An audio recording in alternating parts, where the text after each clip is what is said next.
नमस्कार साथियों, आप देख रहे हैं जी के जॉब एग्जाम यूट्यूब चैनल। तो चलिए शुरू करते हैं आज का सेशन को। तो वीडियो को बगैर स्किप किए हुए पूरा देखिएगा, क्योंकि एक एक प्रश्न आपके एग्जाम के दृष्टिकोण से बहुत ही ज़्यादा महत्वपूर्ण है और यहाँ से प्रश्न आपको अपने एग्जाम में देखने को जरूर मिलेंगे। तो पहला प्रश्न है, निम्नलिखित में किस वर्ष को ग्राम सभा का वर्ष घोषित किया गया? जी हाँ, निम्नलिखित में किस वर्ष को ग्राम सभा का वर्ष घोषित किया गया था? तो 2009 से 2010 को ग्राम सभा का वर्ष घोषित किया गया था। तो इसका सही जवाब हो जाएगा ऑप्शन नंबर ए। और बात करें पंचायती राज व्यवस्था का, तो पंचायती राज व्यवस्था का शुभारंभ सबसे पहले भारत के किस राज्य में किया गया? तो राजस्थान राज्य में। और कब? तो 2 अक्टूबर 1959 को। और उस समय भारत के प्रधानमंत्री कौन थे? तो पंडित जवाहरलाल नेहरू उस समय भारत के प्रधानमंत्री थे। 2 नंबर प्रश्न है, निम्नलिखित में से कौन सी सीमा रेखा भारत और पाकिस्तान के बीच विवाद का विषय है? जी हाँ, निम्नलिखित में से कौन सी सीमा रेखा भारत और पाकिस्तान के बीच विवाद का विषय है? तो 24वीं समानांतर रेखा भारत और पाकिस्तान के बीच विवाद का विषय है। तो इसका सही जवाब होगा ऑप्शन नंबर बी। और भारत और पाकिस्तान के बीच की सीमा रेखा को क्या कहते हैं? तो रेड क्लिप रेखा। देखिए नंबर प्रश्न की अगर बात करें, तो कनिष्क किस वंश से संबंधित था? कनिष्क जो था निम्नलिखित में से किस वंश से संबंधित था? तो कुषाण वंश से संबंधित था। तो इसका सही जवाब हो जाएगा ऑप्शन नंबर सी। और कुषाण वंश की स्थापना कुजला कडफिसेस ने की थी, ये भी आप याद रखिएगा। बात करें 5 नंबर प्रश्न का, तो उत्तर प्रदेश का निम्नलिखित में से कौन सा बांध आयतन के हिसाब से भारत का सबसे बड़ा बांध है? जी हाँ, उत्तर प्रदेश का निम्नलिखित में से कौन सा बांध आयतन के हिसाब से भारत का सबसे बड़ा बांध है? तो रिहंद बांध जो है आयतन के हिसाब से भारत का सबसे बड़ा बांध है। तो यहाँ इसका सही जवाब हो जाएगा ऑप्शन नंबर ए। और इसे गोविंद वल्लभ पंत सागर के नाम से भी जाना जाता है, ये भी आप याद रखिएगा। बात करें आज का 6 नंबर प्रश्न का, लेकिन उससे पहले अगर आपको आज का क्लास का वीडियो पसंद आ रहा हो तो वीडियो को लाइक जरूर कर दीजिए। और चैनल पर पहली बार विजिट कर रहे हैं तो चैनल को सब्सक्राइब करके बेल आइकन को प्रेस कर लीजिए, क्योंकि यहाँ आपको मोस्ट वीवीआई प्रश्न बताए जाते हैं, पढ़ाए जाते हैं और यहाँ से प्रश्न आप अपने एग्जाम में देखने को जरूर मिलेंगे। और डेली की क्लास की वीडियो का जो पीडीएफ होता है वो भी आपको फ्री में दिया जाता है। 6 नंबर प्रश्न है, भगत सिंह ने पुलिस कमिश्नर सॉन्डर्स की गोली मारकर हत्या कर दी क्यों की? जी हाँ, भगत सिंह ने पुलिस कमिश्नर सॉन्डर्स की गोली मारकर हत्या कर दी थी। क्यों? तो उन्होंने शांतिपूर्ण जुलूस के खिलाफ लाठीचार्ज का नेतृत्व किया, जिसमें लाजपत राय घायल हो गए थे, जिसके कारण भगत सिंह ने पुलिस कमिश्नर सॉन्डर्स की गोली मारकर हत्या कर दी थी। तो इसका सही जवाब हो जाएगा ऑप्शन नंबर बी। बात करें 7 नंबर प्रश्न का, तो निम्नलिखित में से कौन सी पुस्तक एपीजे अब्दुल कलाम द्वारा नहीं लिखी गई है? जी हाँ, निम्नलिखित में से कौन सी पुस्तक है जिसे एपीजे अब्दुल कलाम के द्वारा नहीं लिखी गई है? तो पाथवे टू गॉड नामक पुस्तक जो है ये एपीजे अब्दुल कलाम के द्वारा नहीं लिखी गई है, बल्कि महात्मा गांधी द्वारा लिखी गई है। देख लेते हैं 8 नंबर प्रश्न को। तो भारत के किस राज्य में सबसे अधिक सिंचित क्षेत्र है? जी हाँ, भारत के किस राज्य में सबसे अधिक सिंचित क्षेत्र है? तो उत्तर प्रदेश में सबसे अधिक सिंचित क्षेत्र है। तो इसका सही जवाब होगा ऑप्शन नंबर बी। और ये उत्तर प्रदेश राज्य है, ये बिहार के कौन सी दिशा में है? तो बिहार के पश्चिम दिशा में है, ये आप याद रखते हुए चले। 9 नंबर प्रश्न है, भारतीय शेरों के संरक्षण के लिए पश्चिम भारत में कौन सा वन्यजीव अभयारण्य स्थापित किया गया था? जी हाँ, भारतीय शेरों के संरक्षण के लिए पश्चिम भारत में कौन सा वन्यजीव अभयारण्य स्थापित किया गया था? तो गिर वन को स्थापित किया गया था भारतीय शेरों के संरक्षण के लिए। तो इसका सही जवाब होगा ऑप्शन नंबर डी। और गिर वन की अगर बात करें तो 1965 में एक अभयारण्य के रूप में घोषित किया गया था। 10 नंबर प्रश्न है, सियाचिन हिमनद कहाँ स्थित है? जी हाँ, सियाचिन हिमनद जो है निम्नलिखित में से कहाँ स्थित है? तो नुब्रा घाटी के उत्तर में स्थित है सियाचिन हिमनद। देख लेते हैं 11 नंबर प्रश्न को। तो बात करें 11 नंबर प्रश्न का, तो भारतीय संविधान किस संदर्भ में अमेरिकी संविधान के समान है? जी हाँ, भारतीय संविधान किस संदर्भ में अमेरिकी संविधान के समान है? तो मौलिक अधिकार के संदर्भ में अमेरिकी संविधान समान है। तो इसका सही जवाब होगा ऑप्शन नंबर ए। और बात करें मौलिक अधिकार का, तो इसका वर्णन भारतीय संविधान के अनुच्छेद 12 से 35 में और भाग 3 में किया गया है और यह अमेरिका के संविधान से ली गई विशेषता है, ये भी आप याद जरूर रखिएगा, क्योंकि यहाँ से भी एग्जाम में प्रश्न पूछे जाते हैं।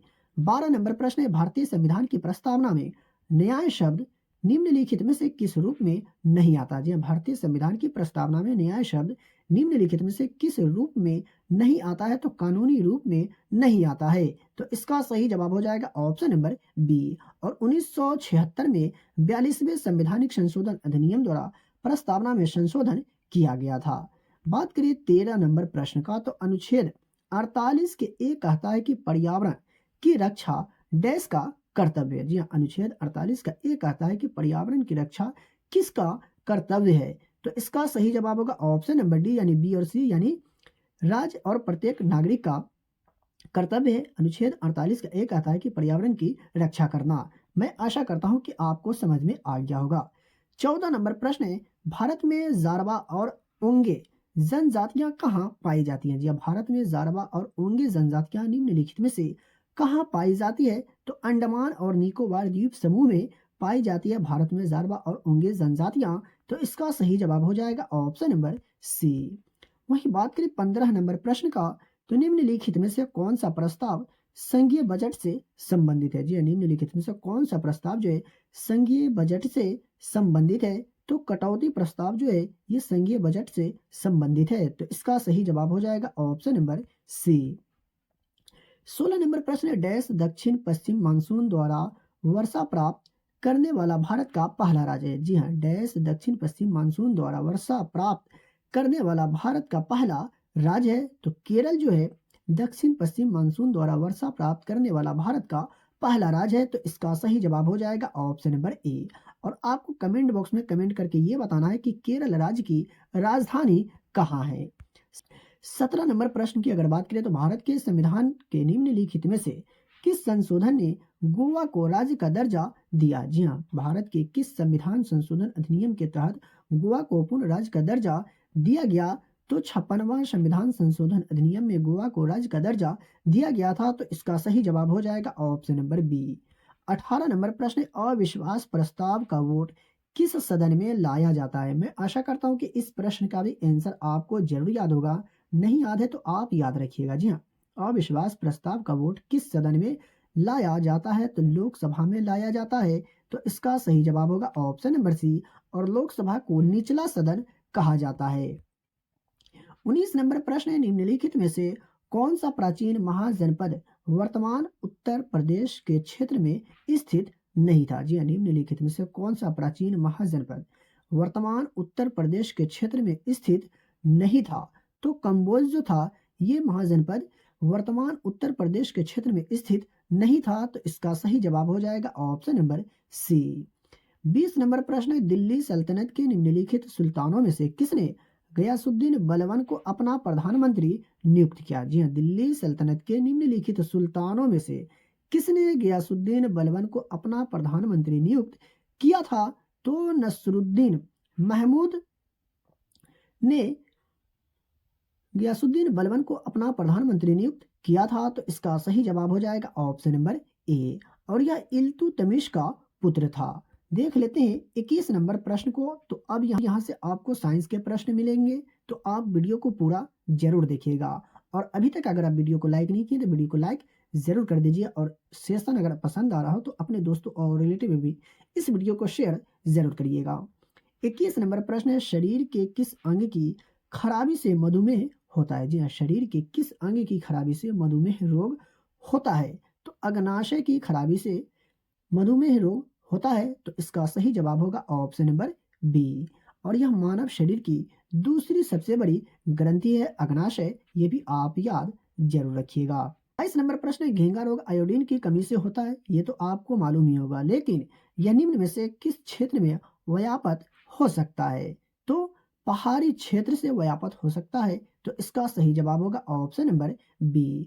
और आयोडीन थायराइड ग्रंथि द्वारा उत्पादित हार्मोन का एक आवश्यक घटक है। 23 नंबर प्रश्न की अगर बात करें, तो विटामिन ए मुख्यतः कहाँ संग्रहित होती है? जी हाँ, विटामिन ए मुख्यतः कहाँ संग्रहित होता है? तो यकृत में। तो इसका सही जवाब होगा ऑप्शन नंबर डी। और यकृत जो है यह मानव शरीर की सबसे बड़ी ग्रंथि है। वहीं बात करें 24 नंबर प्रश्न का, तो निम्नलिखित गौ प्रजातियों में कौन सी प्रजाति देशी नहीं है? जी हाँ, निम्नलिखित गौ प्रजातियों में कौन सी प्रजाति जो है देशी नहीं है? तो हाल्स्टीन फ्रीजियन जो है ये प्रजातियां जो है ये जो है देशी नहीं है और दुनिया का सबसे अधिक उत्पादन करने वाला डेयरी पशु है। तो इसका सही जवाब हो जाएगा ऑप्शन नंबर ए। बात करें 25 नंबर प्रश्न का, तो कार्बोहाइड्रेट शरीर में किस रूप में संग्रहित किया जाता है? जी हाँ, कार्बोहाइड्रेट शरीर में किस रूप में संग्रहित किया जाता है? तो ग्लाइकोजन के रूप में संग्रहित किया जाता है। तो इसका राइट आंसर होगा ऑप्शन नंबर ए।